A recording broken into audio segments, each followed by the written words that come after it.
All right, let's talk about something we've all wanted for decades, hoverboards. And I don't mean the toys with wheels, I mean the real ones. You know, for years, sci-fi has been dangling this amazing future in front of us, but what if I told you that future is actually kind of here? Today, we're gonna break down the absolutely mind-bending physics behind real, working hoverboards. Oh, you know the line. Come on. Ever since Marty McFly grabbed that pink board in Back to the Future Part 2, it's been the one question on everyone's mind. And look, again, I'm not talking about those two-wheeled things you see on the sidewalk. No. We're talking about the real deal. A board that actually, literally floats off the ground. So here's the kicker. The tech to make it happen?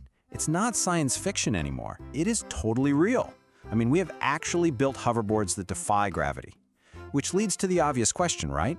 Why isn't there one in your garage? Well, as you're about to find out, there's a catch. And oh boy, it's a big one. Okay, so to get how these things actually work, we've got to go back to basics. I'm talking a physics principle that, let's be honest, most of us probably learned about just playing with toys as kids. Yep, it all starts with magnets.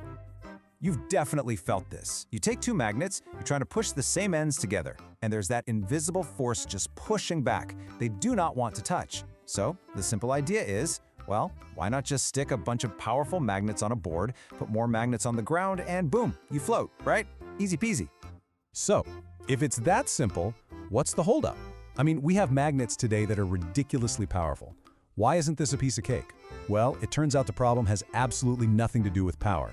It's all about control. And this is the perfect way to think about it. Just using that simple magnetic push is, well, it's incredibly unstable. Trying to float one magnet perfectly on top of another is exactly like trying to balance a pencil on its tippy-top point. The slightest little breeze, the tiniest nudge, and whoop, it flips over and slams right down. You need something way smarter to actually stay floating. So, engineers were staring down this massive stability problem. And what did they do? They came up with two totally different, but both totally brilliant ways to crack this nut. First up, we've got the Lexus Slide Hoverboard.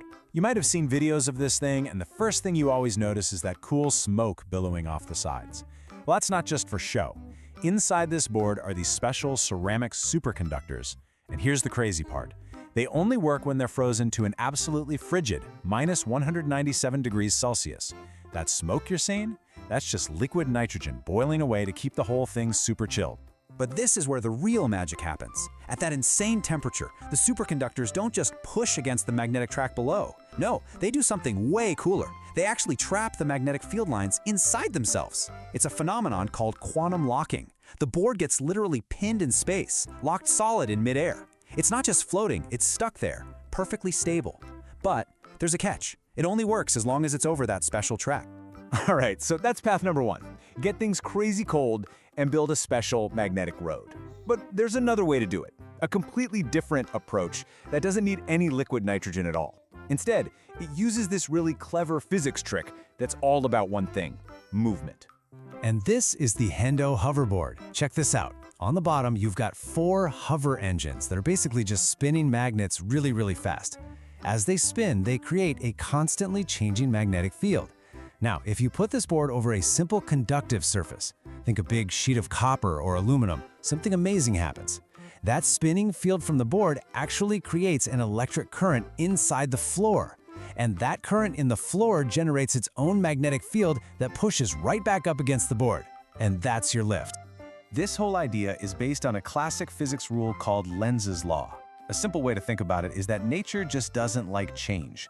So when you create a changing magnetic field near a conductor, the conductor creates its own magnetic field to fight back against that change. The Hendo board is basically just tricking the floor into pushing it away.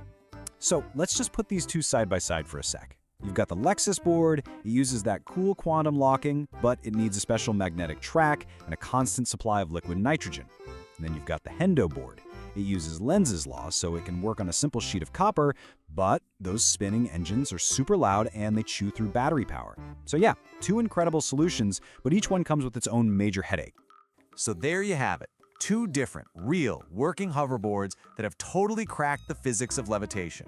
Which, of course, brings us right back to that one huge question. I mean, seriously, if we've got the science down, why can't I go buy one? Why aren't we all floating around town? Well, the answer's kind of surprising, because it has almost nothing to do with the hoverboard itself. This is it. This is the real roadblock. The problem isn't the vehicle, it's the ground beneath it. Think about it. Cars work because we spent over 100 years paving everything with asphalt. Trains work because we built miles and miles of steel tracks.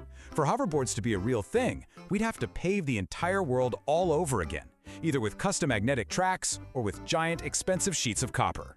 It's a massive infrastructure problem. So for now, the dream of a personal hoverboard is kind of stuck in these special, custom-built skate parks. But that doesn't mean the dream of levitation is dead. Not at all. In fact, it's already a reality, and it's happening on a scale that would make Marty McFly's head spin. I'm talking about maglev trains, magnetic levitation. They use the exact same principles of magnetic lift and stability to float silently above their tracks. By getting rid of friction, they can hit these unbelievable speeds. We're talking up to 375 miles per hour. So you see, we did build the special infrastructure. We just built it for massive, super fast trains instead of personal skateboards. So when you think about it, the hoverboard dream is totally alive and well. It just grew up and became a train instead of a toy. And that really makes you wonder, right? What other pieces of sci-fi tech are already out there, hiding in plain sight, just not in the way we originally imagined?